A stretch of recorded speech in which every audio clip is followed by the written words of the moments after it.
Nais niyang maligtas ang lahat ng tao at malaman ang katotohanan. Mapalad ang bumabasa at ang mga nakikinig sa sulat na ito kung tinutupad nila ang nakasulat dito, sapagkat ang mga sinasabi rito ay malapit ng mangyari. Ipinapahayag namin sa inyo ang nakita at narinig namin upang maging kaisa namin kayo sa Ama at sa Kanyang anak na si Hesukristo. Sumainyo nawa ang biyaya at kapayapaang galing sa Diyos na ating Ama at sa Panginoong Hesukristo. Ang unang sulat ni Pablo sa mga taga-Korinto. Unang kabanata.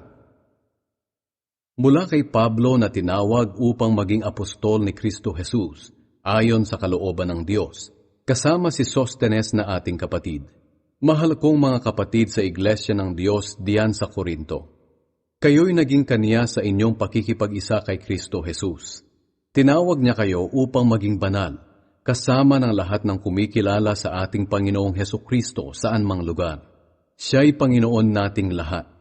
Sumainyo nawa ang biyaya at kapayapaang galing sa Diyos na ating Ama at sa Panginoong Hesukristo. Mga pagpapala mula kay Kristo. Lagi akong nagpapasalamat sa Diyos dahil sa mga pagpapalang ibinigay niya sa inyo sa pamamagitan ng inyong pakikipag-isa kay Kristo Jesus. Sapagkat sa inyong pakikipag-isa sa Kanya, pinalago kayo ng Diyos sa lahat ng bagay, sa pananalita at kaalaman. Dahil dito, napatunayan sa inyo na ang mga itinuro namin tungkol kay Kristo ay totoo. Kaya hindi kayo kinukulang sa anumang kaloob na espiritual habang hinihintay ninyo ang pagbabalik ng ating Panginoong Hesukristo. Pananatilihin niya kayong matatag sa pananampalataya hanggang sa katapusan, upang kayo'y maging walang kapintasan sa araw ng Kanyang pagdating.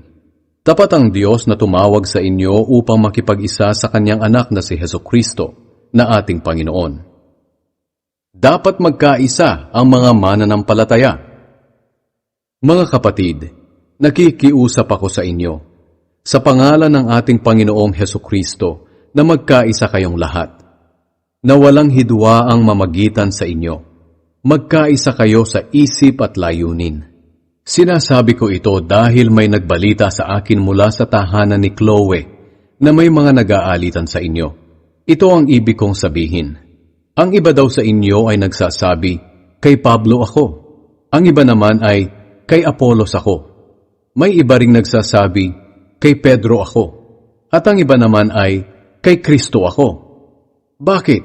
Nahahati ba si Kristo? Si Pablo ba ang ipinako sa krus para sa inyo? Binautismuhan ba kayo sa pangalan ni Pablo? Salamat sa Diyos at wala akong binautismuhan sa inyo maliban kina Crispus at Gaius. Kaya walang makapagsasabing binautismuhan kayo sa pangalan ko. Binautismuhan ko rin pala si Estepanas at ang kanyang pamilya.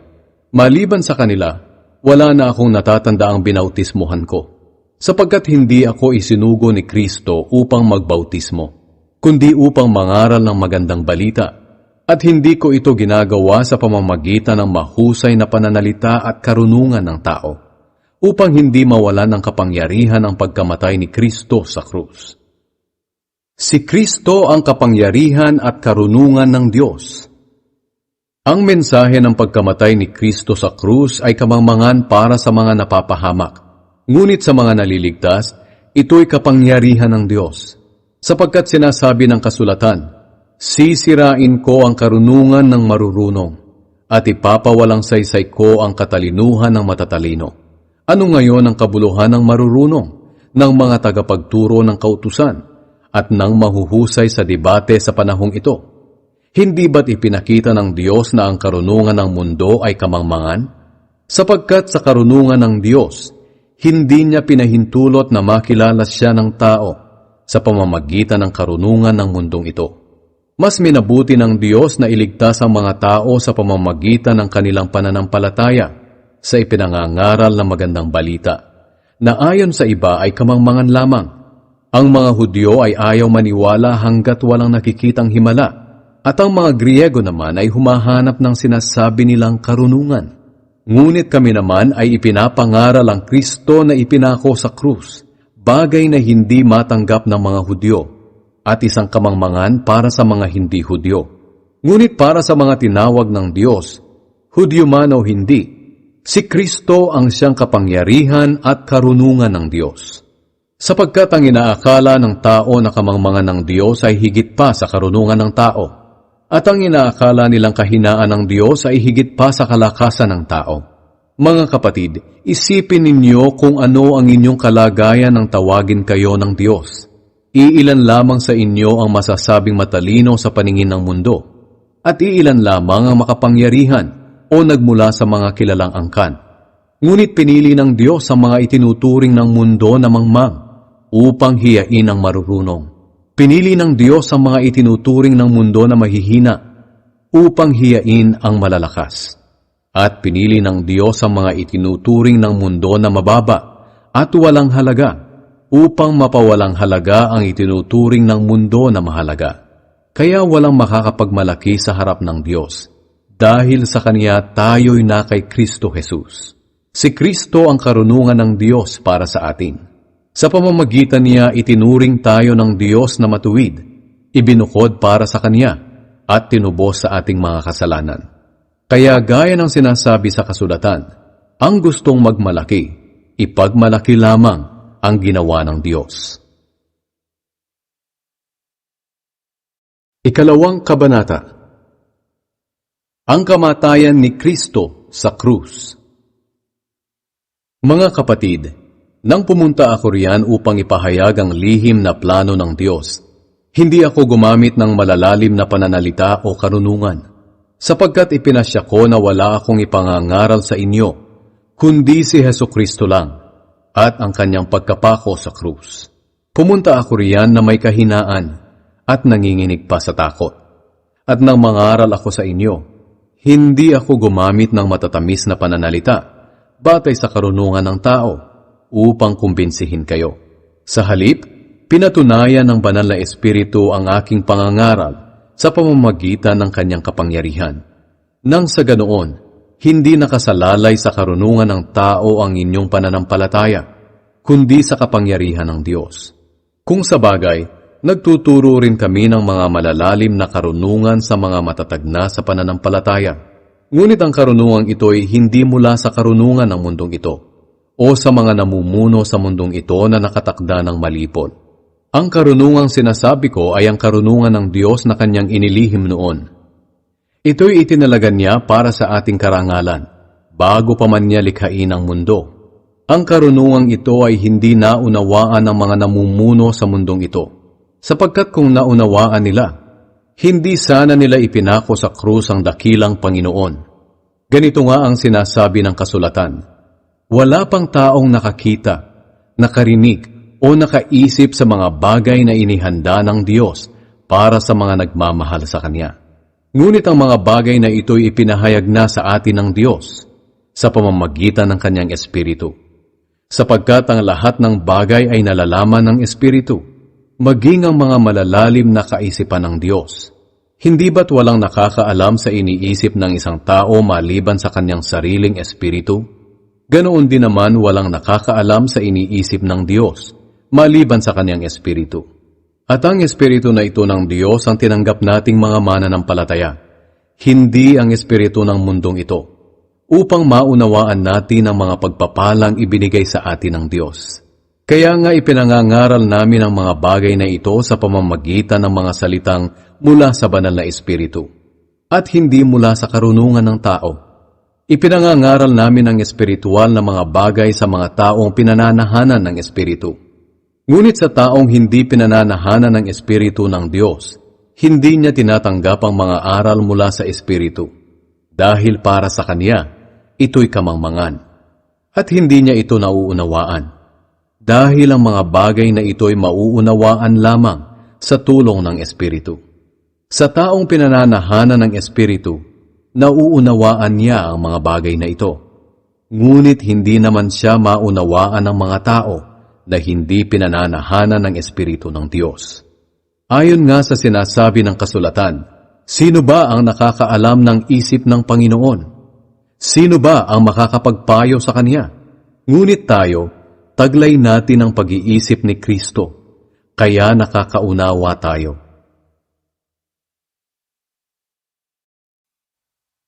Ikatlong kabanata. Mga lingkod ng Diyos. Mga kapatid, hindi ko kayo makausap noon bilang mga taong ginagabayan ng Espiritu ng Diyos, kundi bilang mga taong makamundo at sanggol pa sa pananampalataya kay Kristo. Ang mga ipinangaral ko sa inyo'y mga simpleng aral lamang, dahil sa hindi pa ninyo kayang unawain ang malalalim na pangaral. At kahit ngayon, hindi pa ninyo ito kayang unawain. Dahil makamundo pa rin kayo, nag-iinggitan kayo at nag-aaway-away. Hindi ba't patunay ito na makamundo pa rin kayo at namumuhay ayon sa laman? Kapag sinasabi ninyong, kay Pablo ako o kay Apolos ako, hindi ba't para kayong mga taong makamundo na nagkakampi-kampihan? Bakit? Sino ba si Apolos? At sino nga ba naman akong si Pablo? Kami ay mga lingkod lamang ng Diyos na ginamit niya upang sumampalataya kayo. At ang bawat isa sa amin ay gumagawa lamang ng gawaing ibinigay sa amin ng Panginoon. Ako ang nagtanim, at si Apolos ang nagdilig. Ngunit ang Diyos ang siyang nagpatubo. Hindi ang nagtanim at ang nagdilig ang mahalaga, kundi ang Diyos na siyang nagpapatubo nito. Ang nagtatanim at ang nagdidilig ay parehong mga lingkod lamang. Ang bawat isa sa kanila ay tatanggap ng gantimpala ayon sa kanilang ginawa. Kami ni Apolos ay nagtutulungan bilang mga manggagawa ng Diyos. At kayo'y katulad ng bukirin na ipinasasaka sa amin ng Diyos. Maihahalin tulad din kayo sa isang gusali na kanyang itinatayo. At ako naman bilang dalubhasang tagapagtayo ang siyang naglagay ng pundasyon, ayon sa kakayahang ibinigay sa akin ng Diyos. Pagkatapos, iba namang manggagawa ang nagpapatuloy sa pagtatayo ng gusali. Ngunit kailangang maging maingat ang bawat nagtatayo, dahil wala ng pundasyong maaari pang ilagay, maliban sa nailagay na, at ito'y walang iba kundi si Hesukristo. May magtatayo sa pundasyong ito na gagamit ng mabuting klase ng mga materyales gaya ng ginto, pilak at mamahaling bato. Mayroon namang gagamit lamang ng kahoy, tuyong damo at dayami. Ngunit sa araw ng paghuhukom, makikita ang kalidad ng itinayo ng bawat isa dahil susubukin ito sa apoy. Kung ang itinayo ay hindi masusunog, tatanggap ng gantimpala ang nagtayo. Ngunit kung ito na may masunog, wala siyang tatanggaping gantimpala. Ganoon pa man, maliligtas siya. Ngunit tulad lamang ng isang taong nakaligtas sa sunog na walang nailigtas na kagamitan. Hindi niyo ba alam na kayo'y templo ng Diyos at ang Espiritu ng Diyos ay naninirahan sa inyo? Ang sinumang wawasak sa templo ng Diyos ay parurusahan niya, dahil banal ang templo ng Diyos. At ang templong iyon ay walang iba kundi kayo. Huwag ninyong dayain ang inyong sarili. Kung mayroon man sa inyong nag-aakala na siya'y marunong ayon sa karunungan ng mundo, kinakailangang tigilan na niya ang ganyang pag-iisip upang maging marunong siya sa paningin ng Diyos. Sapagkat ang karunungan ng mundo ay kamangmangan lamang sa paningin ng Diyos. Ayon nga sa kasulatan, hinuhuli ng Diyos ang marurunong sa kanilang katusuhan. At alam ng Diyos na ang mga pangatuwiran ng marurunong ay walang kabuluhan. Kaya huwag ninyong ipagmalaki ang sino man, sapagkat lahat ay binigay ng Diyos sa inyo para sa ikabubuti ninyo. Ako, si Apolos at si Pedro, kaming lahat ay inyo. Maging ang mundo, ang buhay at kamatayan, ang kasalukuyan at hinaharap, lahat ng ito'y sa inyo. At kayo naman ay kay Kristo, at si Kristo naman ay sa Diyos. Ika-4 na kabanata. Mga apostol ni Kristo. Kaya dapat ituring ninyo kami ni Apolos bilang mga lingkod ni Kristo na pinagkatiwalaan ng Diyos na mangaral ng katotohanang inilihim niya noong una. At ang katiwalay dapat maging tapat. Hindi mahalaga sa akin kung ano ang iniisip ninyo o ng sino man sa akin. Ni hindi ko nga pinapahalagahan ang sarili kong opinyon. Kung sa bagay, malinis ang aking konsensya, pero hindi ito nangangahulugan na wala akong kasalanan. Ang Panginoon lang ang makapagsasabi kung tama o mali ang aking ginagawa. Kaya huwag kayong humatol ng wala sa takdang panahon. Hintayin ninyo ang pagbabalik ng Panginoon. Pagdating niya, ilalantad niya ang lahat ng mga sekreto at motibo ng bawat isa. At sa panahong iyon, tatanggapin ng bawat isa ang papuring mula sa Diyos na ayon sa kanyang ginawa. Mga kapatid, ginamit kong halimbawa ang aking sarili at si Apolos upang matutunan ninyo ang ibig sabihin ng kasabihang, huwag ninyong higitan ang sinasabi ng kasulatan.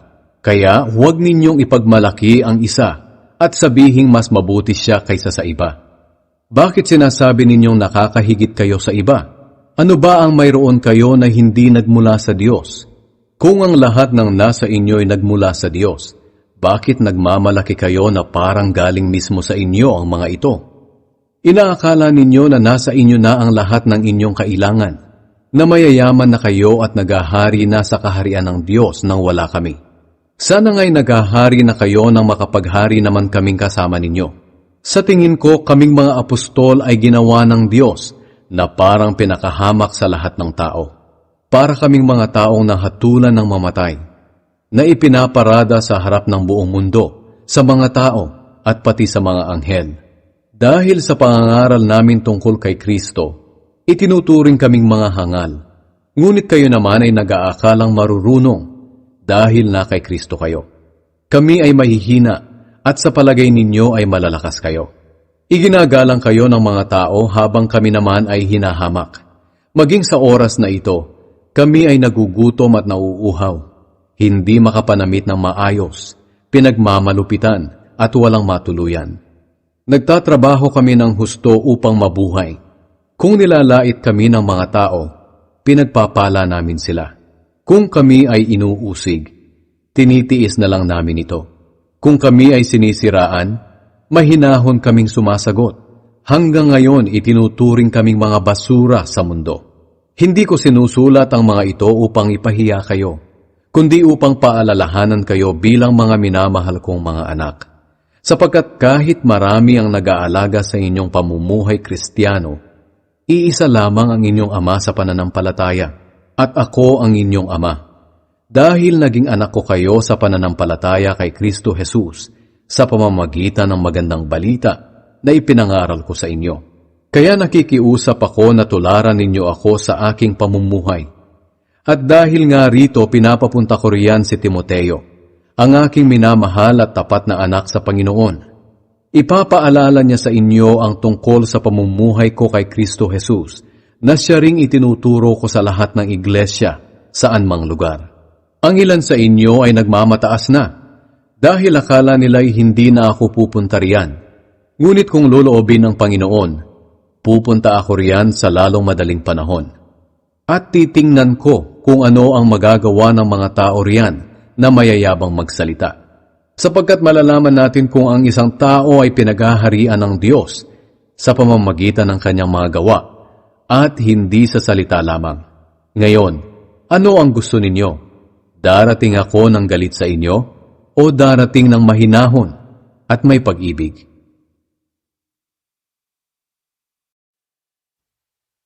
Ikalimang kabanata. Parusahan ang gumagawa ng imoralidad. May nagbalita sa akin na mayroon diyan sa inyo na gumagawa ng sexual na imoralidad. Kinakasama niya ang asawa ng kanyang ama.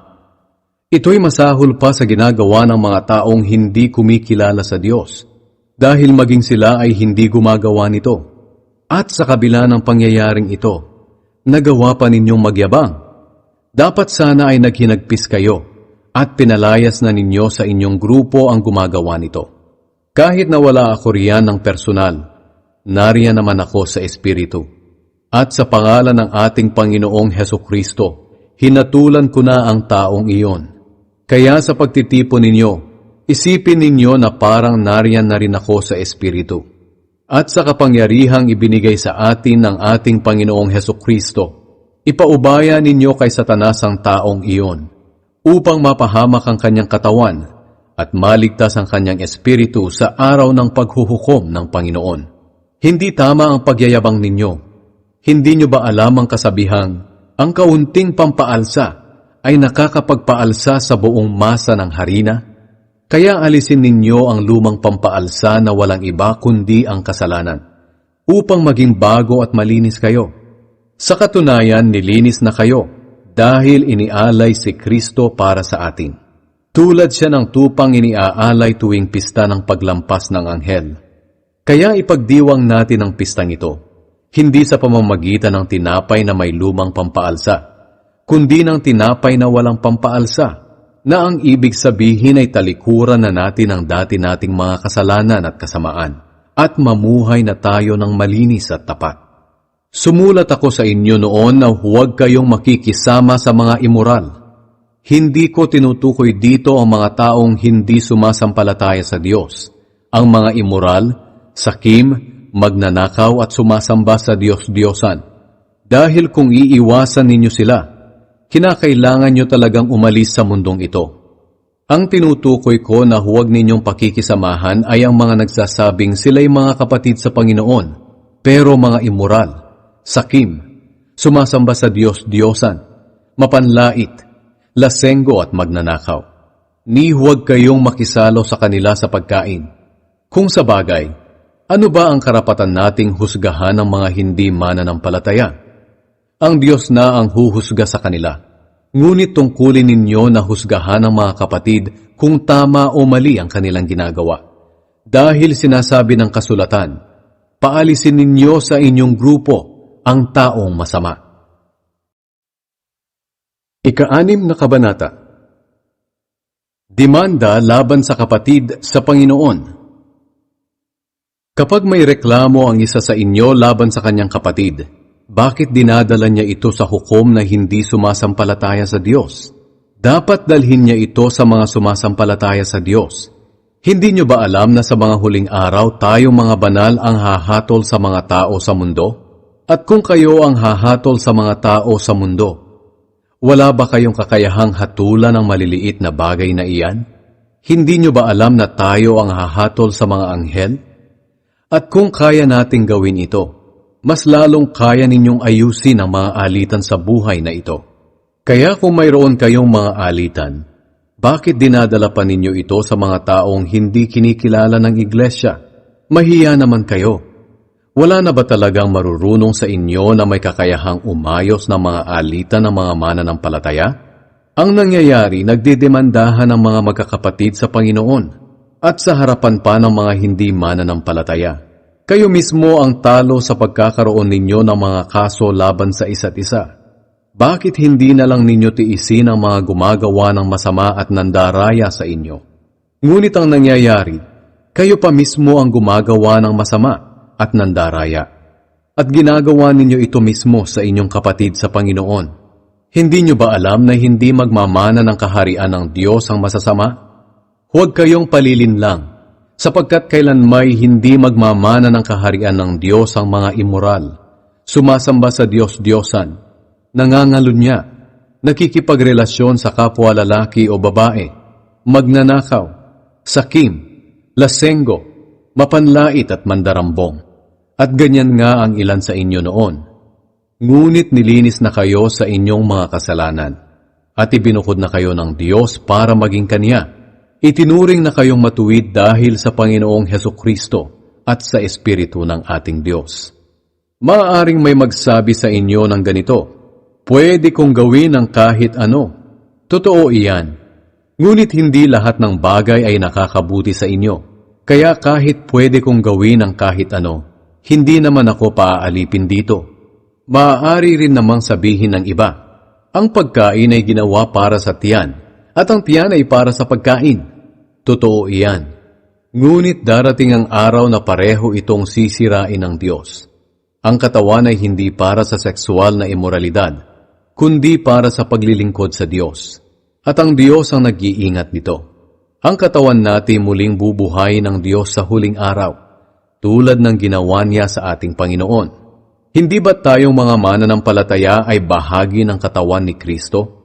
Iyan ang dahilan kung bakit hindi talaga natin maaaring gamitin ang ating katawan na bahagi ng katawan ni Kristo sa pakikipagtalik sa babaeng bayaran. Hindi ba't ang nakikipagtalik sa ganoong babae ay nagiging kaisang katawan niya? Sapagkat sinasabi sa kasulatan, silang dalaway magiging isa. At kung nakikipag-isa tayo sa Panginoong Hesukristo, Kaisa niya tayo sa Espiritu. Kaya lumayo kayo sa sexual na imoralidad. Ang ibang kasalanang ginagawa ng tao ay walang kinalaman sa kanyang katawan. Ngunit ang gumagawa ng sexual na imoralidad ay nagkakasala sa sarili niyang katawan. Hindi ba't ang katawan ninyo ay templo ng banal na Espiritong nasa inyo at tinanggap ninyo mula sa Diyos? Kung ganoon, ang katawan ninyo ay hindi sa inyo, kundi sa Diyos.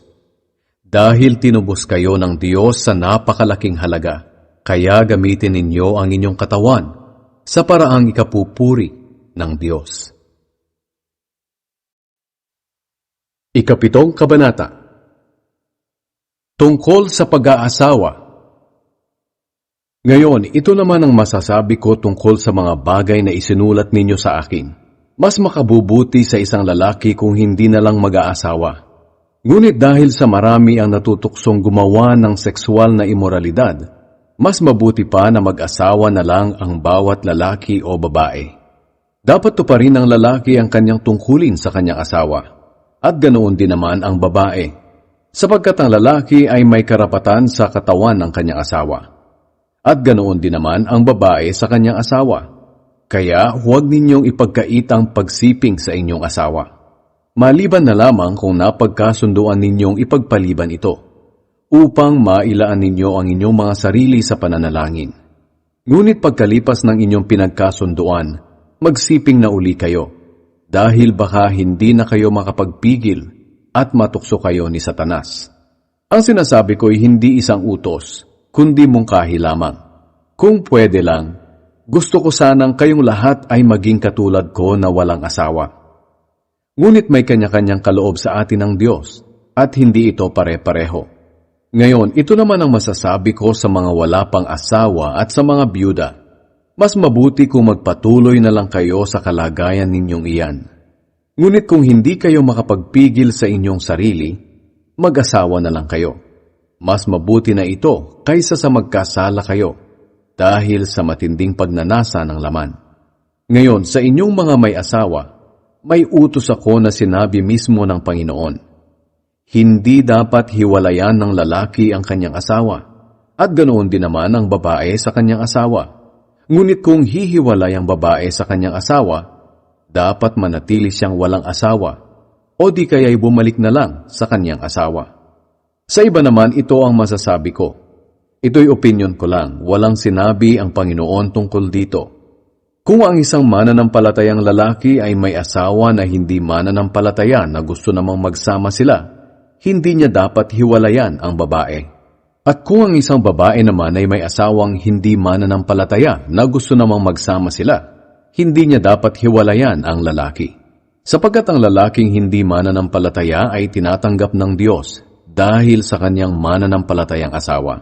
At ang babaeng hindi mananampalataya ay tinatanggap din ng Diyos dahil sa kanyang mananampalatayang asawa. Dahil kung hindi, maging ang mga anak nila ay hindi tatanggapin ng Diyos.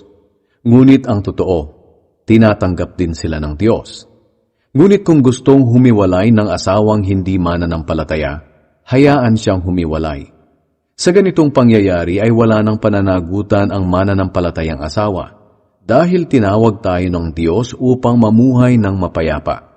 Kung sa bagay, hindi naman kayo nakasisiguro kung ang inyong pagsasama ay magiging kasangkapan ng Diyos para maligtas ang inyong asawa. Mamuhay ayon sa kalagayang ibinigay ng Diyos. Ang bawat isa sa inyo ay dapat mamuhay ayon sa kalagayan na ibinigay ng Panginoon sa Kanya. Dapat manatili siya sa Kanyang kalagayan nang tinawag siya ng Diyos. Ito ang iniuutos ko sa lahat ng iglesia. Halimbawa, kung ang isang lalaki ay tuli nang siya'y tawagin ng Diyos, hindi na niya dapat baguhin ang kanyang kalagayan. At kung hindi pa siya tuli nang siya'y tawagin, hindi na niya kailangang magpatuli pa, sapagkat hindi mahalaga kung tuli ang isang lalaki o hindi. Ang mahalaga ay ang pagsunod sa mga utos ng Diyos. Kaya mamuhay ang bawat isa ayon sa kanyang kalagayan nang tinawag siya ng Diyos. Ikaw ba'y isang alipin ng tawagin ng Diyos? Hindi na bale, ngunit kung may magagawa ka naman para maging malaya, samantalahin mo ito. Sapagkat ang alipin ang tawagin siya ng Panginoon, ay malaya na sa harap ng Panginoon.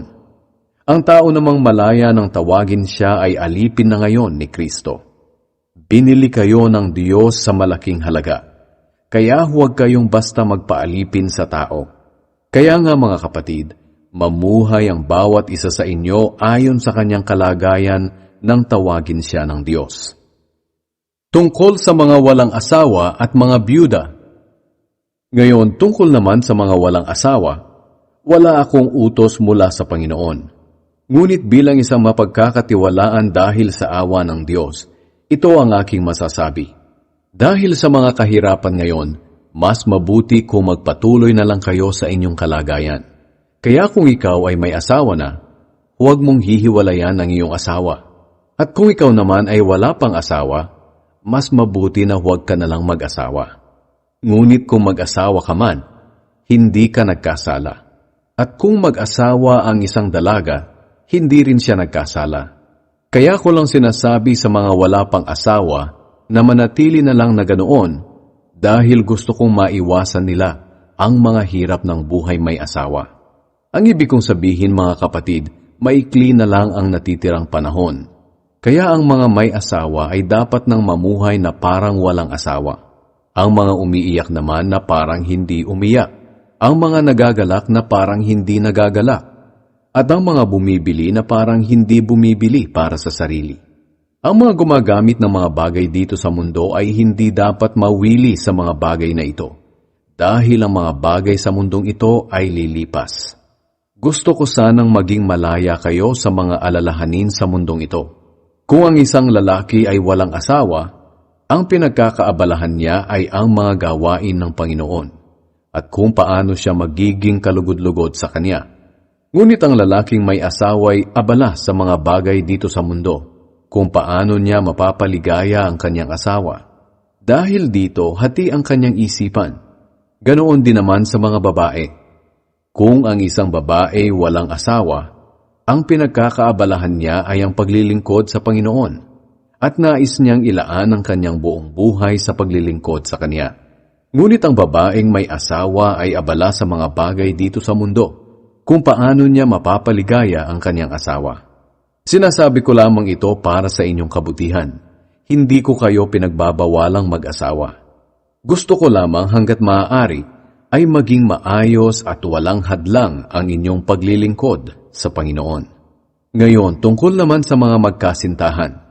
Kung sa palagay ng lalaki ay hindi tama ang ikinikilos niya sa kanyang nobya dahil sa pagnanasa, at sa palagay niya ay dapat na silang magpakasal, mas mabuti ngang magpakasal na sila. Hindi ito kasalanan. Ngunit kung nagpasya ang lalaki na hindi na lang niya pakakasalan ang kanyang nobya, at hindi na lang siya mag-aasawa dahil kaya naman niyang magpigil sa sarili, mabuti rin ang kanyang ginagawa. Kaya mabuti kung mag-aasawa siya. Ngunit mas mabuti kung hindi. Ang babae nakatali sa kanyang asawa habang nabubuhay pa ito. Ngunit kung patay na ang kanyang asawa, maaari na siyang mag-asawa uli. Pero dapat sa isang mananampalataya. Para sa akin, mas maligaya siya kung hindi na lang siya mag-asawang muli. Opinyon ko lang naman ito. Ngunit sa tingin ko'y ito rin ang itinuturo ng Espiritu ng Diyos na nasa akin. Ikawalong kabanata. Tungkol sa mga pagkain na inialay sa mga Diyos-Diyosan. Ngayon, tungkol naman sa mga pagkaing inialay sa mga Diyos-Diyosan, kung maaari ba natin itong kainin o hindi. Kahit marami na ang ating nalalaman, dapat nating tandaan na kung minsan ang kaalaman ay nagpapayabang sa tao. Mas mahalaga ang pagmamahalan, dahil ito'y nakapagpapatatag sa atin.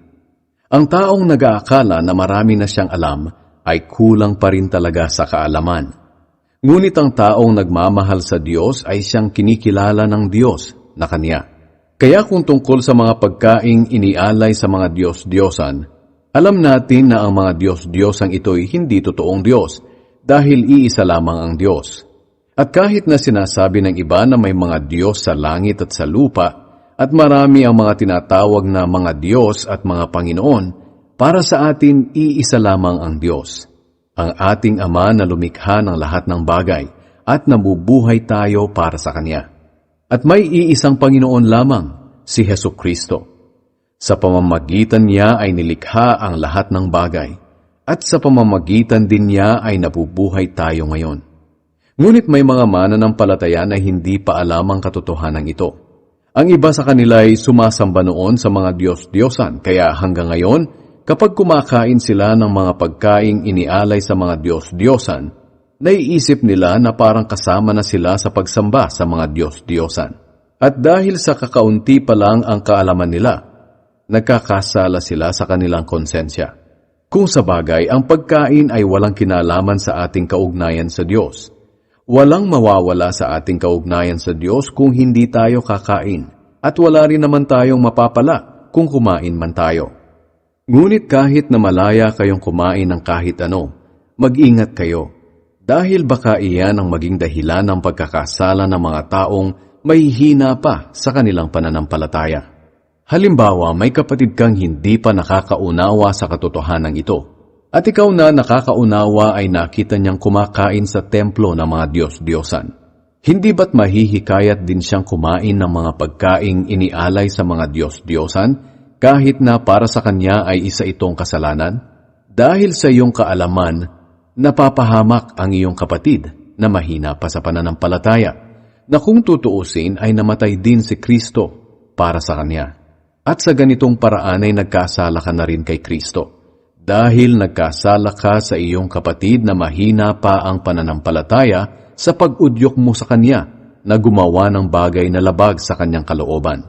Kaya kung ang kinakain ko ay nagiging dahilan ng pagkakasala ng aking kapatid, hindi na lang ako kakain nito kailanman para hindi magkasala ang aking kapatid. Ikasyam na kabanata. Mga karapatan at responsibilidad ng isang apostol. Hindi ba't malaya ako? Hindi ba't isa akong apostol? Hindi ba't nagpakita mismo sa akin ang ating Panginoong Hesus? Hindi ba't dahil sa akin kaya kayo naging mga mananampalataya? Kahit hindi man ako kilalanin ng iba bilang apostol, alam kong kikilalanin ninyo ako, dahil kayo mismo ang katunayan ng aking pagiging apostol. At dahil sa akin kaya ngayon kayo ay nasa Panginoon. At ito nga ang sinasagot ko sa mga taong hindi kumikilala sa akin bilang apostol. Bilang apostol, wala ba kaming karapatang tumanggap ng pagkain at inumin mula sa mga napangaralan namin? Wala ba kaming karapatang magsama ng asawang mananampalataya sa aming mga paglalakbay, tulad ng ginagawa ng mga kapatid sa Panginoon, ni Pedro at ng iba pang mga apostol? Kami lang ba ni Bernabe ang kinakailangang magtrabaho para sa aming ikabubuhay? Mayroon bang sundalo na siya pa ang gumagastos para sa kanyang paglilingkod? Mayroon bang nagtatanim na hindi nakikinabang sa mga bunga nito? At mayroon bang nag-aalaga ng kambing na hindi nakikinabang sa gatas nito? Ang sinasabi kong ito ay hindi lamang opinyon ng tao, kundi itinuturo mismo ng kautusan. Sapagkat nasusulat sa kautusan ni Moises, huwag mong bubusalan ang baka habang gumigiik. Ang mga baka lamang ba ang tinutukoy dito ng Diyos? Hindi. Maging tayo ay tinutukoy niya, kaya ito isinulat. Sapagkat ang nag-aararo at ang gumigiik ay umaasang makakabahagi sa aanihin. Nagtanim kami sa inyo ng mga espiritual na pagpapala. Malaking bagay ba kung umani naman kami ng mga material na pagpapala sa inyo? Kung ang ibang mga mangangaral ay may karapatang tumanggap mula sa inyo, hindi ba't lalo na kami? Ngunit kahit may karapatan kami ay hindi kami humingi sa inyo.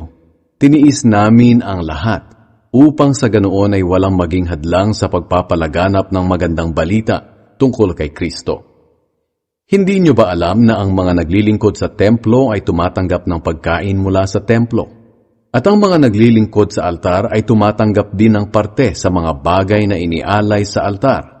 Sa ganito rin namang paraan, iniutos ng Panginoon na ang mga tumanggap ng magandang balita ay dapat tumulong sa mga pangangailangan ng mga nangangaral ng magandang balita para mabuhay sila. Ngunit hindi ko ginamit ang karapatan kong iyan, at hindi ako sumusulat sa inyo upang magbigay kayo sa akin ng tulong. Mas gugustuhin ko pang mamatay kaysa sa maalis ang karapatan kong ipagmalaki ito. Hindi ko ipinagmamalaki ang pangangaral ko ng magandang balita dahil tungkulin ko ito. Nakakaawa ako kung hindi ko ipapangaral ang magandang balita. Kung ginagawa ko ito ng kusang loob, may maaasahan akong gantimpala. Ngunit ang totoo, ginagawa ko lamang ang aking tungkulin dahil ito ang gawaing ipinagkatiwala ng Diyos sa akin. Ano ngayon ang gantimpala ko? Ang itinuturing kong gantimpala ay ang kaligayahan na ako'y hindi nagpapabayad sa aking pangangaral ng magandang balita. Kahit may karapatan akong tumanggap ng bayad sa pangangaral ko nito. Kahit hindi ako isang alipin, nagpaalipin ako sa lahat upang makahikayat ako ng mas marami na sasampalataya kay Kristo. Sa piling ng mga kapwa ko Hudyo, namumuhay ako bilang Hudyo upang mahikayat ko silang sumampalataya kay Kristo. Kaya kahit wala man ako sa ilalim ng kautusan ng mga Hudyo, sinusunod ko ito upang madala ko sila sa pananampalataya. Sa piling naman ng mga hindi Hudyo, namumuhay ako na parang wala sa ilalim ng kautusan upang madala sila sa pananampalataya. Hindi nangangahulugan na hindi ko na sinusunod ang mga utos ng Diyos dahil ang totoo, sinusunod ko ang mga utos ni Kristo. Sa mahihina pa ang pananampalataya, nakikibagay ako upang mapatatag ko sila kay Kristo. Nakikibagay ako sa lahat ng tao upang sa kahit anong paraan ay mailigtas ko ang ilan sa kanila. Ginagawa ko ang lahat ng ito sa ikalalaganap ng magandang balita upang makabahagi rin ako sa mga pagpapala nito. Sa ating pagsunod sa Diyos ay para tayong mananakbo. Alam ninyo na sa isang takbuhan, marami ang sumasali, ngunit isa lang ang nananalo. Kaya pagbutihin ninyo ang pagtakbo upang makamit ninyo ang gantimpala. Ang bawat manlalaro ay nagsasanay ng mabuti at dinidisiplina ang sarili upang makamit ang gantimpala. Ginagawa niya ito para sa gantimpalang hindi nagtatagal. Ngunit ang gantimpalang hinahangad natin ay magtatagal magpakailanman. Kaya nga may layunin at direksyon ang aking pagtakbo. Kumbaga sa isang boksingero, hindi ako sumusuntok sa hangin. Dinidisiplina ko ang aking katawan at sinusupil ko ang masasamang pagnanasa nito. Dahil baka pagkatapos kong ipangaral ang magandang balita sa iba, ay ako pa ang hindi makatanggap ng gantimpala mula sa Diyos. Ikasampung Kabanata. Babala sa pagsamba sa mga Diyos-Diyosan. Mga kapatid, gusto kong malaman ninyo ang nangyari sa aming mga ninuno noon na kasama ni Moises. Ginabayan sila ng Diyos sa pamamagitan ng isang ulap na nanguna sa kanila at tinulungan sila sa kanilang pagtawid sa dagat na pula. Sa pamamagitan ng ulap at ng dagat ay parang binautismuhan sila bilang mga tagasunod ni Moises. Kumain silang lahat ng pagkaing mula sa Diyos at uminom din silang lahat ng inuming ibinigay niya dahil uminom sila ng tubig na pinaagos ng Diyos mula sa bato. Ang batong iyon na sumama sa kanila ay walang iba kundi si Kristo. Ngunit sa kabila nito, karamihan sa kanila ay gumawa ng hindi kalugod-lugod sa Diyos at dahil dito, nangalat ang kanilang mga bangkay sa ilang. Ang mga nangyaring iyon sa kanila ay nagsisilbing aral sa atin para mabigyan tayo ng babala upang hindi tayo maghangad ng masasamang bagay tulad ng ginawa nila. Huwag kayong sumamba sa mga Diyos-Diyosan tulad ng ginawa ng iba sa kanila. Sapagkat sinasabi sa kasulatan, nagpista ang mga tao, nag-inuman at nagsayawan sa pagsamba nila sa mga Diyos-Diyosan. Huwag kayong gumawa ng sexual na imoralidad tulad ng ginawa ng iba sa kanila. Kaya pinarusahan sila ng Diyos at 23,000 ang namatay sa kanila sa loob lang ng isang araw. Huwag ninyong subukin ang Panginoon tulad ng ginawa ng iba sa kanila. Kaya namatay sila sa tuklaw ng mga ahas. Huwag din kayong mareklamo tulad ng ilan sa kanila. Kaya pinatay sila ng anghel ng kamatayan. Ang mga bagay na ito'y nangyari bilang halimbawa sa atin. at isinulat upang magsilbing babala sa ating mga nabubuhay sa panahong nalalapit na ang katapusan ng lahat. Kaya kung iniisip ninyo na matatag na kayo sa inyong pananampalataya, mag-ingat kayo at baka mahulog kayo sa kasalanan. Walang pagsubok na dumarating sa inyo na hindi naranasan ng ibang tao. Ngunit maaasahan natin ang pangako ng Diyos na hindi niya tayo pababayaang subukin ng higit pa sa ating makakaya. Kaya kung dumaranas kayo ng pagsubok, gagawa siya ng paraan para mapagtagumpayan ninyo ito. Kaya mga minamahal, huwag kayong sasamba sa mga Diyos-Diyosan. Sinasabi ko ito sa inyo bilang mga taong nakakaunawa, kaya pag-isipan ninyo ang sinasabi ko. Sa tuwing nagtitipon tayo bilang pag-alaala sa kamatayan ni Kristo, may iniinom tayo na ating pinasasalamatan sa Diyos at may tinapay din tayong hinahati-hati at kinakain. Hindi ba't pakikibahagi ito sa dugo at katawan ni Kristo? Kaya nga iisang katawan lang tayo, kahit maraming bahagi, dahil iisang tinapay lang ang ating pinagsasaluhan. Tingnan ninyo ang mga Israelita. Ang mga kumakain ng mga handog ay mga kabahagi sa gawain sa altar. Ano ang ibig kong sabihin? Sinasabi ko ba na may kabuluhan ng mga Diyos-Diyosan o ang pagkaing inihandog sa kanila? Hindi. Ang ibig kong sabihin ay inialay nila ang mga handog na iyan sa masasamang espiritu at hindi sa Diyos. Ayaw ko maging kabahagi kayo ng masasamang espiritu. Hindi tayo maaaring makiinom sa baso ng Panginoon at sa baso ng masasamang espiritu. At hindi rin tayo maaaring makisalo sa hapag ng Panginoon at sa hapag ng masasamang espiritu. Gusto ba nating magselos ang Panginoon? Mas makapangyarihan ba tayo kaysa sa Kanya? Maaari nating gawin ang kahit ano, pero hindi lahat ay nakakabuti o nakakatulong. Huwag lamang ang sarili ninyong kapakanan ang inyong isipin, kundi ang kapakanan din ng iba. Kumain kayo ng anumang nabibili sa pamilihan ng karne, at huwag nang magtanong kung ito ba'y inihandog sa mga Diyos-Diyosan o hindi, upang hindi na kayo usigin ng inyong konsensya. Sapagkat sinasabi ng kasulatan, ang mundo at ang lahat ng naroroon ay pag-aari ng Panginoon. Kung imbitahan kayo ng isang hindi mananampalataya sa isang salo-salo at gusto ninyong dumalo, kainin ninyo ang anumang ihain sa inyo nang hindi na nagtatanong kung ito ba'y inihandog sa mga Diyos-Diyosan o hindi, upang hindi na kayo usigin ng inyong konsensya.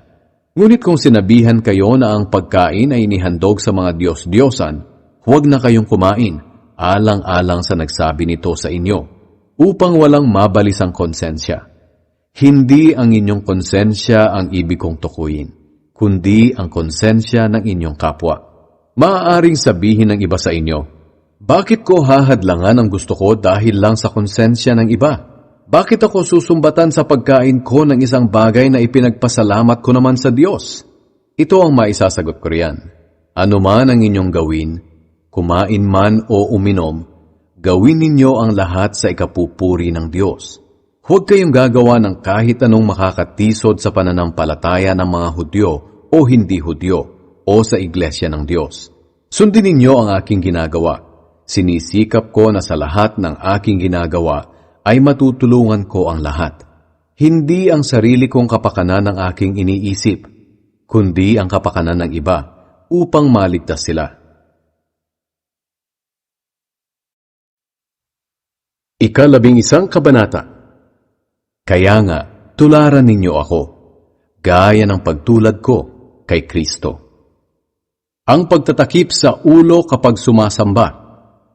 Pinupuri ko kayo dahil lagi ninyo akong inaalala, at sinusunod ninyo ang mga itinuro ko sa inyo.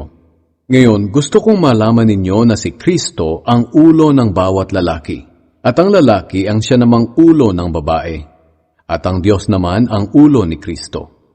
Kung ang isang lalaki ay nananalangin o nagpapahayag ng mensahe ng Diyos na may takip ang ulo, nagdadala siya ng kahihiyan sa kanyang ulo na si Kristo. Ang babae namang nananalangin o nagpapahayag ng mensahe ng Diyos na walang takip ang ulo ay nagdadala ng kahihiyan sa kanyang ulo na walang iba kundi ang lalaki, at para na rin siyang nagpakalbo. Kung ayaw magtakip ng ulo ang isang babae, magpaputol na lang siya ng buhok. Ngunit kahiya-hiya naman sa babae ang magpaputol ng buhok o magpakalbo, kaya dapat siyang magtakip ng ulo. Hindi dapat magtakip ng ulo ang lalaki kapag sumasamba dahil siya'y larawan at karangalan ng Diyos. Ngunit ang babae ang karangalan ng lalaki, sapagkat hindi naman nilikha ang lalaki mula sa babae, kundi ang babae ang nagmula sa lalaki. At hindi naman nilikha ang lalaki para sa babae, kundi ang babae para sa lalaki. Kaya dapat magtakip ng ulo ang babae upang makita maging ng mga anghel na nagpapasakop siya sa kanyang asawa. Ngunit dapat ninyong tandaan na sa buhay natin sa Panginoon, kailangan ng babae ang lalaki at kailangan din ng lalaki ang babae. Dahil kung nagmula ang unang babae sa lalaki, ang lalaki naman ay pinapanganak ng babae at ang lahat naman ay nagmumula sa Diyos. Kayo na rin ang magpasya. Kaaya-aya ba na makita ang isang babae na nananalangin ng walang takip sa ulo? Natural sa isang lalaki na maiksi ang buhok dahil kahiya-hiya kung mahaba ito. Ngunit karangalan ng babae ang pagkakaroon ng mahabang buhok sapagkat ipinagkaloob sa kanya ng Diyos ang buhok bilang pantakip sa kanyang ulo. Kung mayroon mang gusto makipagtalo tungkol dito, wala na ako masasabi dahil ito ang aming nakaugalian at ito ang sinusunod ng mga iglesia ng Diyos sa kahit saang lugar. Ang banal na hapunan. Tungkol sa bagay na tatalakayin ko ngayon ay hindi ko kayo mapupuri dahil ang mga pagtitipon ninyo ay nakakasama sa halip na nakakabuti. Sapagkat nabalitaan ko una sa lahat na tuwing nagtitipon-tipon kayo bilang iglesia, nagkakaroon kayo ng pagkakapangkat-pangkat. At medyo naniniwala ako na iyan nga ang nangyayari. Kinakailangan sigurong mangyari iyan para malaman kung sino sa inyo ang mga tunay na mananampalataya. Kapag nagtitipon kayo upang ipagdiwang ang banal na hapunan, hindi tama ang ginagawa ninyo. Dahil kapag oras na ng kainan, hindi kayo naghihintayan. Kaya ang iba'y busog at lasing na, at ang iba na may gutom. Wala ba kayong sariling bahay upang doon kumain at uminom? Sa ginagawa ninyo'y nilalait ninyo ang iglesia ng Diyos at hinihiya ang mga mahihirap.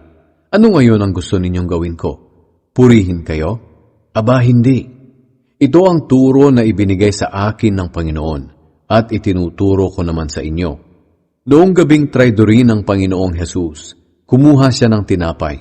At pagkatapos niyang magpasalamat sa Diyos, hinati-hati niya ito at sinabi, "Ito ang aking katawan na inihahandog para sa inyo. Gawin ninyo ito bilang pag-alaala sa akin." Pagkatapos nilang kumain, ganoon din ang ginawa niya sa inumin. Kinuha niya ito at sinabi, "Ang inuming ito ang bagong kasunduan na pinagtibay ng aking dugo. Tuwing iinumin ninyo ito, gawin ninyo bilang pag-alaala sa akin. Sapagkat tuwing kakain kayo ng tinapay na ito at iinom ng inuming ito, ipinapahayag ninyo ang kamatayan ng Panginoon hanggang sa kanyang pagbabalik. Kaya nga ang sino mang kumakain ng tinapay at umiinom ng inumin ng Panginoon nang hindi karapat-dapat ay nagkakasala sa katawan at dugo ng Panginoon. Kailangang suriin ng bawat isa ang kanilang sarili bago kumain ng tinapay at uminom ng inumin. Sapagkat ang sino mang kumain at uminom nito nang hindi pinapahalagahan ang katawan ng Panginoon ay nagdadala ng kaparusahan sa kanyang sarili. At ito nga ang dahilan kung bakit marami sa inyo ang mahihina at may sakit, at ang ilan ay namatay. Ngunit kung susuriin natin ang ating sarili, kung tama o mali ba ang ating mga ginagawa, hindi tayo parurusahan ng Diyos. Kung tayo man ay pinarurusahan ng Diyos, dinidisiplina niya tayo upang hindi tayo maparusahang kasama ng mga tao sa mundo. Kaya nga mga kapatid, kapag nagtitipon-tipon kayo para sa banal na hapunan, maghintayan kayo. Kung may nagugutom sa inyo, kumain na muna siya sa kanyang bahay nang hindi kayo maparusahan ng Panginoon dahil sa mga ginagawa ninyo sa inyong pagtitipon. At tungkol naman sa iba pang mga bagay, saka ko na aayusin pagdating ko riyan. 12 Kabanata. Mga kaloob ng banal na espiritu. Ngayon mga kapatid, nais kong maunawaan ninyo ang tungkol sa mga kaloob ng banal na espiritu. Alam naman ninyo na noong hindi pa kayo nakakakilala sa Diyos, iniligaw kayo upang sumamba sa mga Diyos-Diyosan na hindi naman nakakapagsalita. Kaya gusto kong malaman ninyo na walang taong pinapatnubayan ng Espiritu ng Diyos ang magsasabi, "Sumpain si Jesus." At wala ring taong makapagsasabi na si Jesus ay Panginoon kung hindi siya pinapatnubayan ng banal na Espiritu. May iba't iba tayong kaloob, ngunit iisa lang ang Espiritong pinagmulan nito. May iba't ibang paraan ng paglilingkod, ngunit iisa lang ang Panginoong pinaglilingkuran natin. Iba't iba ang ipinapagawa ng Diyos sa atin, ngunit iisa lang ang Diyos na nagbibigay sa atin ng kakayahang gawin ang mga ito. Ang bawat isa ay binigyan ng kakayahan na nagpapakita na sumasakanya ang banal na Espiritu upang makatulong siya sa kapwa niya mananampalataya. Sa isa'y ipinagkaloob ng Espiritu ang kakayahang maghayag ng kaalaman tungkol sa Diyos, at sa isa naman ay ang kakayahang unawain ito. Ang iba'y pinagkalooban ng Espiritu ng malaking pananalig sa Diyos, at ang iba naman ay binigyan ng kakayahang magpagaling sa mga may sakit. Ang iba'y pinagkalooban ng Espiritu ng kapangyarihang gumawa ng mga himala, at ang iba naman ay binigyan ng kakayahang maghayag ng mensahe ng Diyos. Mayroon namang pinagkalooban ng kakayahang makakilala kung ang kapangyarihan ng isang tao ay mula sa banal na Espiritu o sa masasamang Espiritu. Sa iba'y pinagkaloob ang kakayahang magsalita sa iba't ibang wika na hindi nila natutunan, at sa iba naman ay ang kakayahang maipaliwanag ang sinasabi ng mga wikang iyon. Ngunit iisang Espiritu lang ang nagbigay ng lahat ng ito, at ipinamamahagi niya sa bawat tao ayon sa kanyang kagustuhan. Tayo'y bahagi ng iisang katawan. Ang katawan ng tao ay binubuo ng maraming parte, ngunit iisa pa ring katawan. Ganoon din sa ating mga mananampalataya na siyang katawan ni Kristo. Tayong lahat, Hudyo man o hindi, alipin o malaya, ay nabautismuhan sa iisang Espiritu upang maging isang katawan. At iisang Espiritu rin ang tinanggap nating lahat. Ang katawan ay binubuo ng maraming parte at hindi ng isang parte lamang. Kaya kung sabihin ng paa, "Dahil hindi ako kamay, hindi ako parte ng katawan," hindi ito nangangahulugang hindi siya parte ng katawan. At kung sabihin naman ng tainga, "Dahil hindi ako mata, hindi ako parte ng katawan," hindi rin ito nangangahulugang hindi siya parte ng katawan. Dahil kung ang buong katawan ay puro mata, paano ito makakarinig? At kung ang katawan ay puro lang tainga, paano ito makakaamoy? Ngunit nilikha ng Diyos ang ating katawan na may iba't ibang parte, ayon sa kanyang nais. Kung ang katawan ay binubuo lamang ng isang parte, matatawag pa ba itong katawan? Ang totoo'y ang katawan ay binubuo ng maraming parte, ngunit iisang katawan lamang ito. Kaya hindi maaaring sabihin ng mata sa kamay, "Hindi kita kailangan," at hindi rin masasabi ng ulo sa paa, "Hindi kita kailangan." Ang totoo, ang mga parte ng katawan na parang mahina, ang siya pang kailangan. Ang mga parte ng katawan na sa tingin natin ay hindi gaanong mahalaga, ay inaalagaan nating mabuti. At ang mga parteng hindi maganda ay ating pinapaganda. Hindi na kailangang pagandahin ang mga parteng maganda na.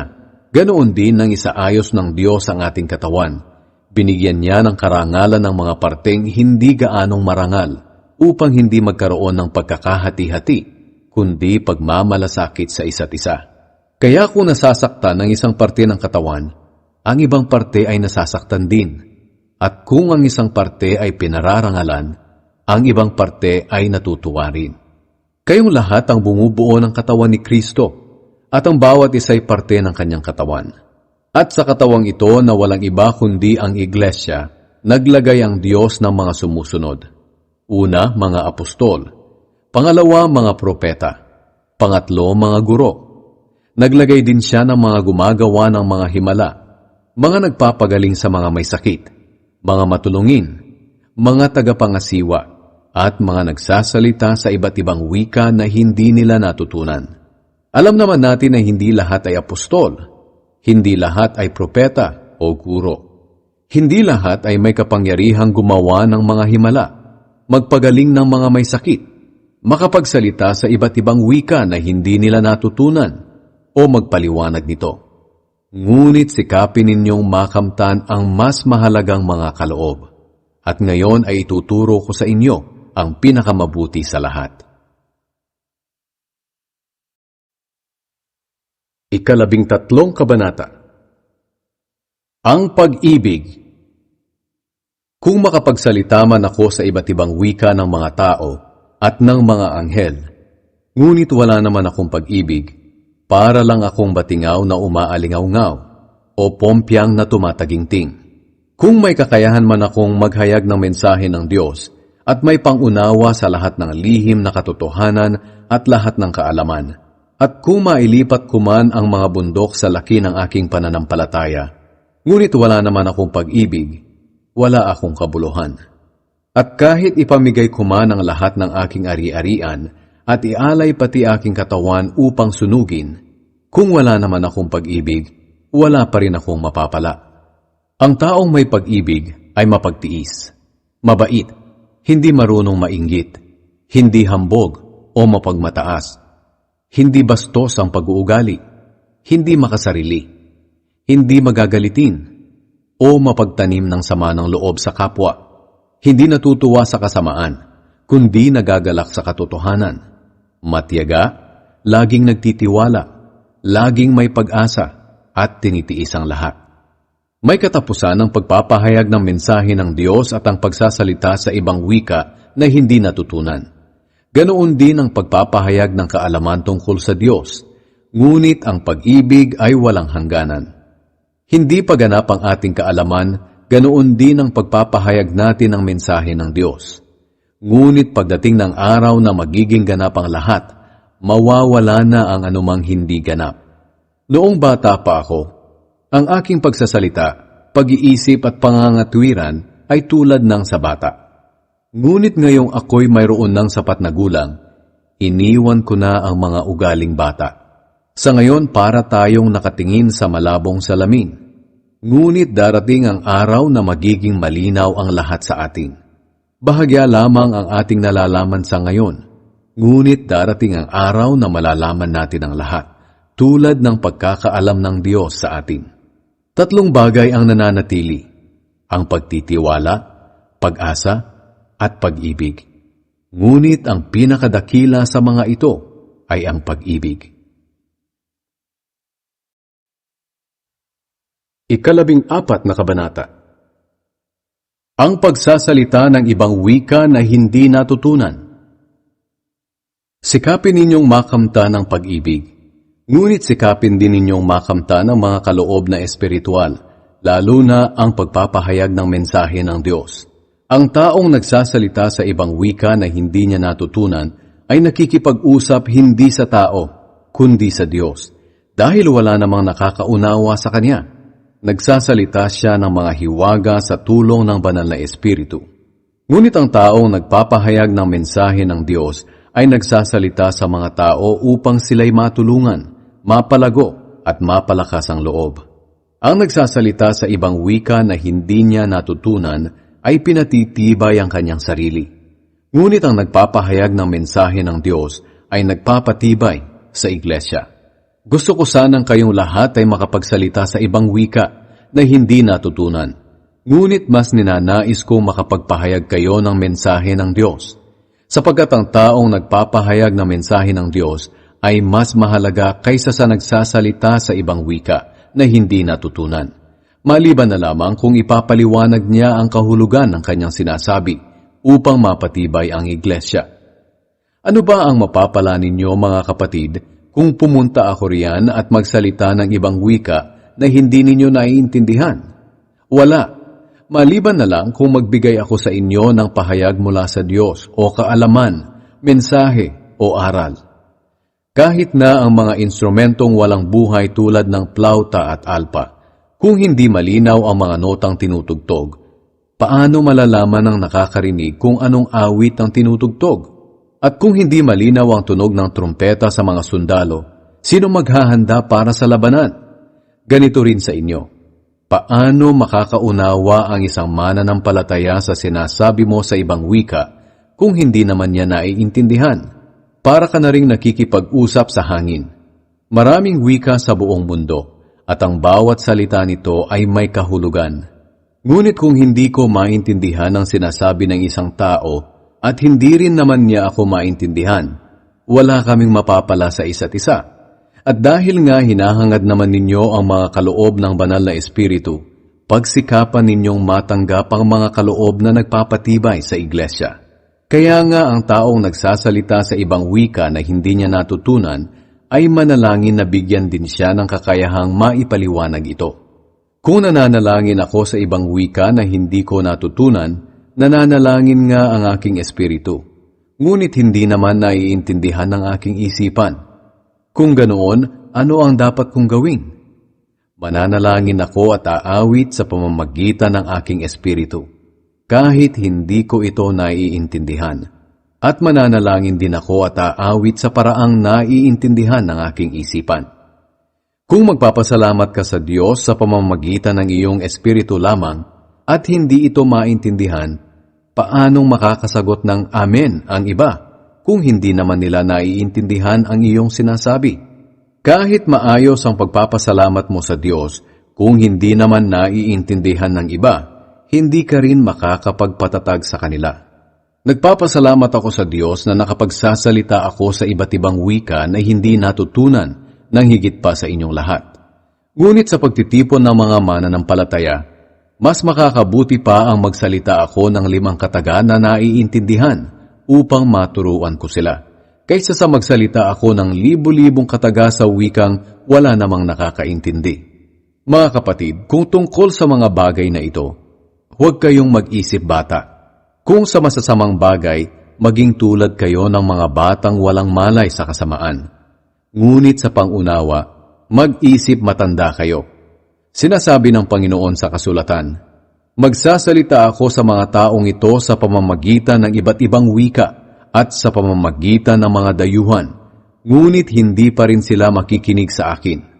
Kaya ang pagsasalita sa iba't ibang wika na hindi natutunan ay isang tanda, hindi para sa mga mananampalataya, kundi para sa mga hindi mananampalataya. Ngunit ang pagpapahayag ng mensahe ng Diyos ay para sa mga mananampalataya, hindi sa mga di mananampalataya. Kung nagtitipon kayong mga mananampalataya at lahat kayo'y nagsasalita sa iba't ibang wika na hindi ninyo natutunan, at may dumating na mga di mananampalataya na hindi alam ang inyong ginagawa, hindi ba nila aakalaing nasisiraan kayo ng bait? Ngunit kung lahat kayo'y nagpapahayag ng mensahe ng Diyos at may dumating na hindi mananampalataya na hindi alam ang inyong ginagawa, makikilala niyang makasalanan siya at malalaman niya ang tunay niyang kalagayan. Maging ang mga lihim ng kanyang puso ay maihahayag at dahil dito, siya'y magpapatira pa sa pagsisisi at sasamba sa Diyos. At masasabi niyang ang Diyos ay talagang nasa piling ninyo. Ang maayos na pagsamba. Kaya mga kapatid, ito ang nararapat ninyong gawin sa inyong pagtitipon. Ang iba'y aawit, ang iba'y magtuturo, ang iba'y magpapahayag ng mensahe ng Diyos, at ang iba'y magsasalita sa iba't ibang wika na hindi nila natutunan, at ang iba namay magpapaliwanag kung ano ang ibig sabihin ng mga sinasabi sa mga wikang iyon. At ang lahat ng inyong gagawin sa inyong pagtitipon ay gawin ninyo sa ikatitibay ng iglesia. Kung may magsasalita sa ibang wika na hindi natutunan, kailangang 2 lamang o 3, at huwag sabay-sabay, at dapat may magpapaliwanag sa kanilang sinasabi. Ngunit kung walang magpapaliwanag, mas mabuti pang tumahimik na lamang sila sa loob ng iglesia at makipag-usap na lang sa Diyos ng sarilinan. Kung mayroon sa inyo ang pinagkalooban ng mensahe ng Diyos, hayaang magsalita ang 2 o 3 sa kanila.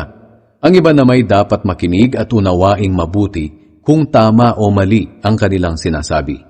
Ngayon, kung sa mga nakaupo ay may pinagkalooban ng mensahe ng Diyos, dapat tumahimik na ang nagsasalita upang makapagsalita naman ang iba. Sapagkat kayong lahat ay maaaring makapagpahayag ng mensahe ng Diyos ng isa-isa. upang matuto ang lahat at mapalakas ang kanilang pananampalataya. Ang nagpapahayag ng mensahe ng Diyos ay dapat may pagpipigil sa sarili, sapagkat ang Diyos ay hindi nagdadala ng kaguluhan, kundi kaayusan. Tulad ng nakaugalian sa lahat ng iglesia ng mga pinabanal ng Diyos, ang mga babae ay dapat tumahimik sa mga pagtitipon nyo dahil hindi sila pinahihintulutang magsalita. Dapat silang magpasakop sa mga lalaki ayon sa sinasabi ng kautusan. Kung may tanong sila, tanungin na lang nila ang kanilang asawa pagdating sa kanilang bahay, sapagkat nakakahiyang magsalita ang isang babae sa loob ng iglesia. Inaakala ba ninyong nagmula sa inyo ang salita ng Diyos? O di kaya'y kayo lang ang nakatanggap nito?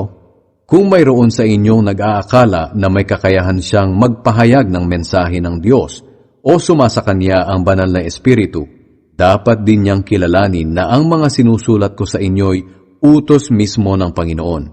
At kung mayroon mang hindi kumikilala sa aking mga sinasabi, ay huwag din ninyong kilalanin. Kaya mga kapatid, pakahangarin ninyong makapagpahayag kayo ng mensahe ng Diyos at huwag ninyong ipagbawal ang pagsasalita sa ibang wika na hindi natutunan. Ngunit gawin ninyo ang lahat sa maayos at wastong paraan. 15 Kabanata. Ang muling pagkabuhay ni Kristo. Mga kapatid, nais kong ipaalala sa inyo ang magandang balita na ipinangaral ko sa inyo. Ito ang aral na inyong tinanggap at hanggang ngayon ay pinaninindigan ninyo. Sa pamamagitan nito'y maliligtas kayo kung panghahawakan ninyong mabuti ang ipinangaral ko, maliban na lamang kung hindi talaga tunay ang inyong pananampalataya. Sapagkat ibinigay ko sa inyo ang pinakamahalagang aral na ibinigay sa akin, na si Kristo'y namatay upang iligtas tayo sa ating mga kasalanan, ayon sa kasulatan. Inilibing siya ngunit muling nabuhay sa 3 araw, ayon din sa kasulatan. Nagpakita siya kay Pedro at sa iba pang 12 apostol. Pagkatapos, nagpakita rin siya sa mahigit 500 na mga kapatid na nagkakatipon. Karamihan sa kanila'y buhay pa hanggang ngayon, ngunit ang ilan sa kanila ay patay na. Nagpakita rin siya kay Santiago at pagkatapos sa lahat ng apostol. At sa kahuli-hulihan ay nagpakita rin siya sa akin. Ang katulad ko'y isang sanggol na ipinanganak nang wala sa panahon, dahil biglaan ang aking pagkakilala sa kanya. Ako ang pinakahamak sa mga apostol, at hindi nga ako karapat-dapat tawaging apostol, dahil inusig ko ang iglesia ng Diyos. Ngunit dahil sa awa ng Diyos sa akin, naging apostol ako, at hindi nasayang ang biyayang ipinagkaloob niya sa akin, dahil higit akong nagpagal kung ihahambing sa ibang mga apostol, bagamat ito'y sa pamamagitan ng tulong ng Diyos, at hindi ng aking sarili lamang. Kaya nga walang pagkakaiba kung sila o ako ang nangangaral sa inyo. Ang mahalaga'y iisa ang aming ipinangangaral, at iyon din ang inyong pinananaligan. Ang muling pagkabuhay ng mga patay. Ngayon, kung ipinangangaral namin sa inyo na si Kristo'y muling nabuhay, bakit sinasabi ng ilan sa inyo na walang muling pagkabuhay? Kung totoong walang muling pagkabuhay, nangangahulugan na maging si Kristo ay hindi rin muling nabuhay. At kung si Kristo'y hindi muling nabuhay, walang kabuluhan ang aming pangangaral, at wala ring silbi ang inyong pananampalataya. At hindi lang iyan, lalabas din na sinungaling kami tungkol sa Diyos, dahil ipinapahayag namin na binuhay niyang muli si Kristo. Ngunit hindi siya muling nabuhay kung talagang walang muling pagkabuhay. At kung si Kristo hindi muling nabuhay, walang silbi ang inyong pananampalataya at hindi pa kayo napapatawad sa inyong mga kasalanan. At nangangahulugan din na ang mga mananampalataya kay Kristo na namatay na ay hindi naligtas. Kung ang pag-asa natin kay Kristo ay hanggang sa buhay na ito lamang, tayo ang pinakakawawa sa lahat ng tao. Ngunit ang totoo, muling nabuhay si Kristo bilang katibayan na muling bubuhayin ang mga patay. Dahil sa isang tao na si Adan, dumating ang kamatayan sa lahat ng tao. At dahil din sa isang tao na si Kristo, muling mabubuhay ang mga patay. Sapagkat kung paanong tayong mga tao ay mamamatay dahil sa kaugnayan natin kay Adan, ganoon din naman dahil sa ating kaugnayan kay Kristo, tayong lahat ay muling mabubuhay. Ngunit may kanya-kanyang takdang panahon ang muling pagkabuhay. Unang nabuhay si Kristo. Pagkatapos, ang mga na kay Kristo naman ang bubuhayin pagbalik niya rito sa mundo. At pagkatapos nito, darating ang katapusan. Lulupigin niya ang lahat ng kaharian, pamahalaan at kapangyarihan, at ibibigay ang paghahari sa Diyos Ama. Sapagkat si Kristo ay dapat maghari hanggang sa lubusan niyang malupig ang lahat ng kanyang mga kaaway. At ang huling kaaway na kanyang lulupigin ay ang kamatayan. Sinasabi sa kasulatan na ang lahat ng bagay ay ipinasakop ng Diyos kay Kristo. Ngunit sa salitang lahat ng bagay, hindi nangangahulugan na kasama rito ang Diyos na siyang nagpasakop ng lahat ng bagay sa ilalim ng kapangyarihan ni Kristo. At kung ang lahat ay naipasakop na sa kapangyarihan ni Kristo, maging si Kristo ay magpapasakop sa Diyos na siyang naglagay ng lahat ng bagay sa ilalim ng kanyang kapangyarihan upang ang Diyos ang siyang maghari sa lahat. May mga taong nagpapabautismo para sa mga namatay. Ano ang halaga ng ginagawa nila kung hindi naman muling mabubuhay ang mga patay? At bakit pa namin inilalagay ang aming mga sarili sa panganib oras-oras? Araw-araw akong nasa bingit ng kamatayan, mga kapatid. At kung paanong totoo na ipinagmamalaki ko kayo sa ating pakikipag-isa kay Kristo Jesus na ating Panginoon, totoo rin ang sinasabi kong ito. Nahihirapan ako dito sa Efeso dahil ang mga kumakalaban sa akin ay tulad ng mababangis na hayop. Kung ang paghihirap kong ito ay para lang sa kapakanan ng tao sa buhay na ito, ano ang kabuluhan nito? Kung totoong hindi na mabubuhay ang mga patay, mabuti pang sundin na lang natin ang kasabihang, kumain tayo't uminom, dahil baka bukas mamamatay na tayo. Huwag kayong palilin lang sa kasabihang iyan. Sa halip, ito ang inyong paniwalaan. Ang masasamang kasamay nakakasira ng mabuting ugali. Magpakatino kayo at talikuran nyo na ang kasalanan. Sinasabi ko ito upang mahiya kayo sa inyong sarili, dahil may ilan sa inyo na mali ang pagkakakilala sa Diyos. Ang katawan sa muling pagkabuhay. Maaaring may magtanong, paano bubuhaying muli ang mga patay? Anong uri ng katawan ang matatanggap nila? Ito ang isasagot ko sa taong iyan na walang nalalaman. Ang inihahasik na binhi ay hindi mabubuhay hanggat hindi ito namamatay. At kahit anong binhi ang itanim mo, trigo man o ibang binhi, magiging iba ang anyo nito kapag tumubo na. Ang Diyos ang nagbibigay anyo sa binhing iyon, ayon sa kanyang kalooban. At ang bawat binhi ay may kanya-kanyang anyo kapag tumubo na. Ganoon din sa katawan. Hindi lahat ng katawan ay pare-pareho. Iba ang katawan ng tao, ng hayop, ng ibon at ng isda. May mga katawang panlupa at may mga katawang panlangit, at ang bawat isa'y may kanya-kanyang kagandahan. Iba ang kagandahan ng katawan dito sa lupa, at iba rin naman ang kagandahan ng katawan doon sa langit. Iba ang ningning ng araw sa ningning ng buwan, at iba rin naman ang ningning ng mga bituin. At kahit ang mga bituin ay may iba't ibang ningning, ganyan din sa muling pagkabuhay ng mga patay. Ang katawang inilibing ay mabubulok. Ngunit kapag ito'y muling binuhay, hindi na ito mabubulok kailanman. Ang katawang inilibing ay pangit at mahina. Ngunit kapag ito'y muling binuhay, ito'y maganda na at malakas. Ang katawang inilibing ay panlupa. Ngunit kapag ito'y muling binuhay, ito'y panlangit na. Sapagkat kung mayroong katawang panlupa, ay mayroon din namang katawang panlangit. Sinasabi sa kasulatan, ang unang tao na si Adan ay binigyan ng buhay. Ngunit ang huling Adan na si Kristo ay espiritong nagbibigay buhay. Hindi ang panlangit na katawan ang nauna, kundi ang panlupa. At pagkatapos noon ay ang panlangit naman. Ang unang tao na si Adan ay mula sa lupa. Ngunit ang pangalawang tao na si Kristo ay mula sa langit. Ang katawang panlupa ay katulad ng katawan ng tao na gawa sa lupa. at ang katawang panlangit ay katulad ng katawan ng nagmula sa langit. Kaya kung paanong ang katawan natin ngayon ay katulad ng kay Adan na nagmula sa lupa, darating ang araw na ang katawan natin ay magiging katulad ng kay Kristo na nagmula sa langit. Mga kapatid, ito ang gusto kong sabihin. Ang ating katawan na binubuo ng laman at dugo ay hindi magkakaroon ng bahagi sa paghahari ng Diyos. Ang katawang ito na nabubulok ay hindi maaaring makatanggap ng buhay na walang hanggan. Ngunit makinig kayo, dahil may sasabihin ako sa inyo na isang lihim.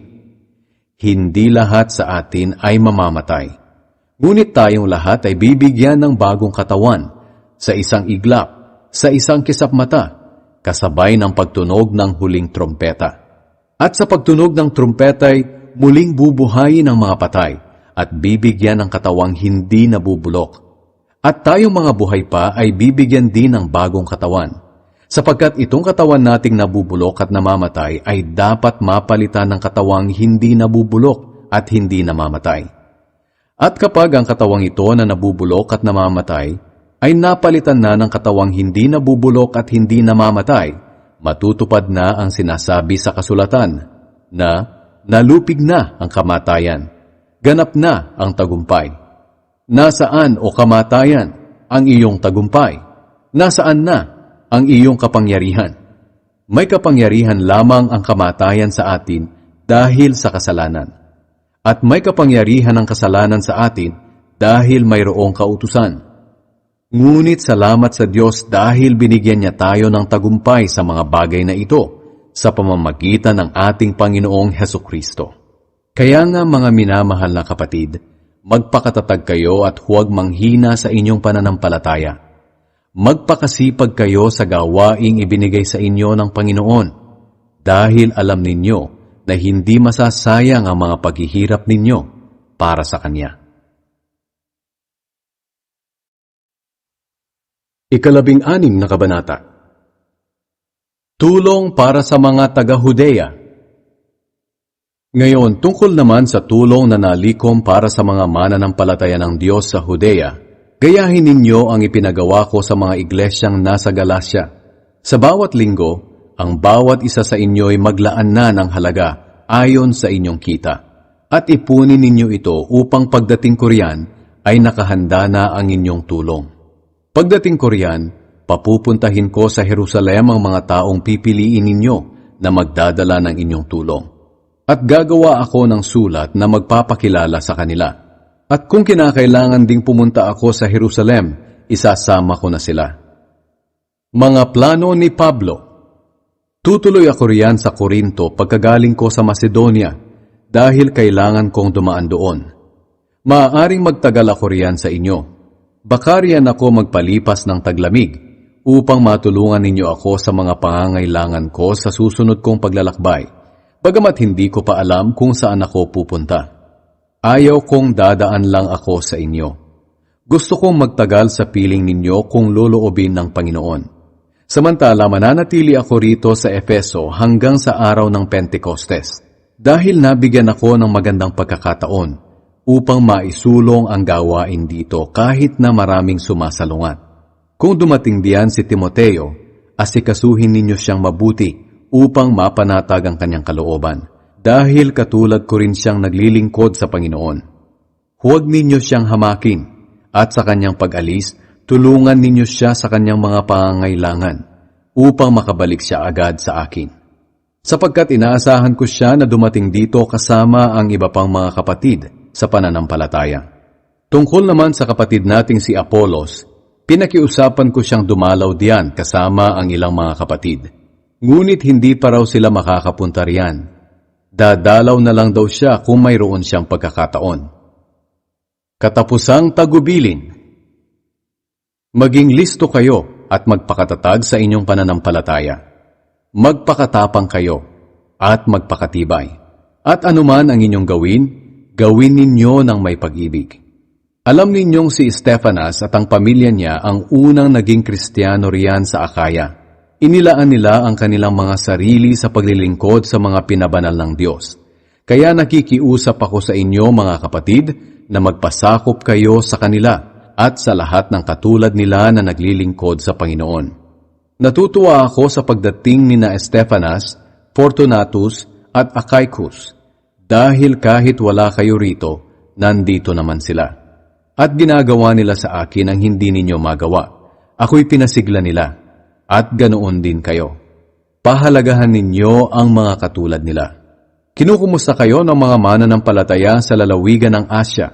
Kinukumusta rin kayo ni na Aquila at Priscilla, at ng mga mananampalatayang nagtitipon sa kanilang tahanan, dahil pareho kayong nasa Panginoon. At kinukumusta rin kayong lahat ng mga mananampalataya rito. Magbatian kayo bilang magkakapatid kay Kristo. Akong si Pablo ay nangungumusta rin sa inyo, at ako mismo ang sumusulat ng pagbating ito. Parusahan nawa ng Diyos ang sinumang hindi nagmamahal sa Kanya. Panginoon, bumalik na po kayo. Pagpalain nawa kayo ng Panginoong Hesus. Minamahal ko kayong lahat bilang mga kapatid kay Kristo Hesus.